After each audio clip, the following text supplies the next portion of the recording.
അവിടെ അള്ളാഹുവിന്റെ സംസ്കാരമാണ്.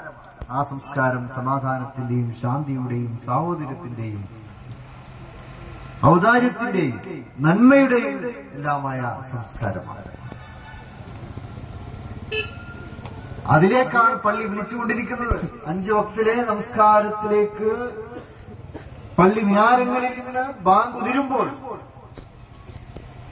അത് സമാധാനത്തിലേക്കുള്ള ക്ഷണമാണ്, സാഹോദര്യത്തിലേക്ക്, സ്നേഹത്തിലേക്ക്, ശാന്തിയിലേക്ക്, സർവാത്മന അത് വിജയത്തിലേക്ക്,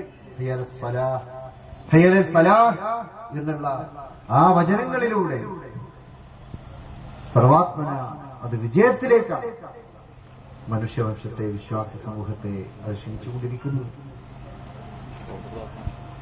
ആ വിജയത്തിലൂടെ ലോകത്തിന്റെ വിജയമാണ് പള്ളി ആഗ്രഹിക്കുന്നത്.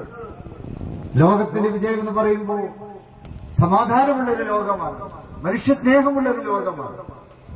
ഏറ്റുമുട്ടലുകളും സംഘർഷങ്ങളും ഇല്ലാത്ത,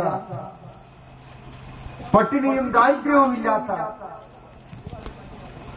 ഐശ്വര്യം കളിയാടുന്ന,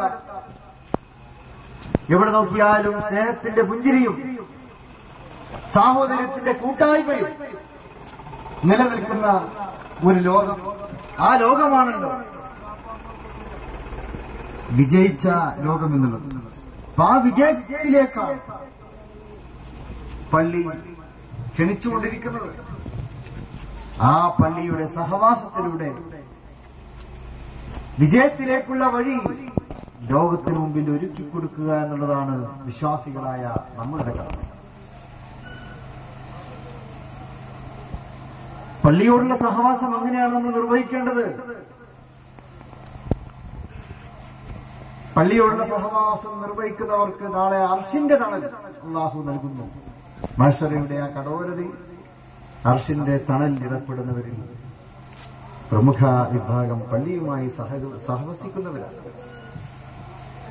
ആ സഹവാസത്തിലൂടെ നമുക്ക് ചെയ്യാനുള്ള ദൗത്യം എന്നുള്ളത്, അതായത് നമ്മൾ പള്ളിയിൽ കയറുന്നു, നിസ്കരിക്കുന്നു, ഇറങ്ങി പോയിരുന്നു എന്നുള്ളത് മാത്രമല്ല, ഓരോ വിശ്വാസിയിലും അർപ്പിതമായിട്ടുള്ളത് എന്നുള്ള തിരിച്ചറിവ് പള്ളികൾ നമുക്ക് നൽകുന്ന സംസ്കാരമാണ് നമ്മളിൽ ഉണ്ടാക്കുന്നത്.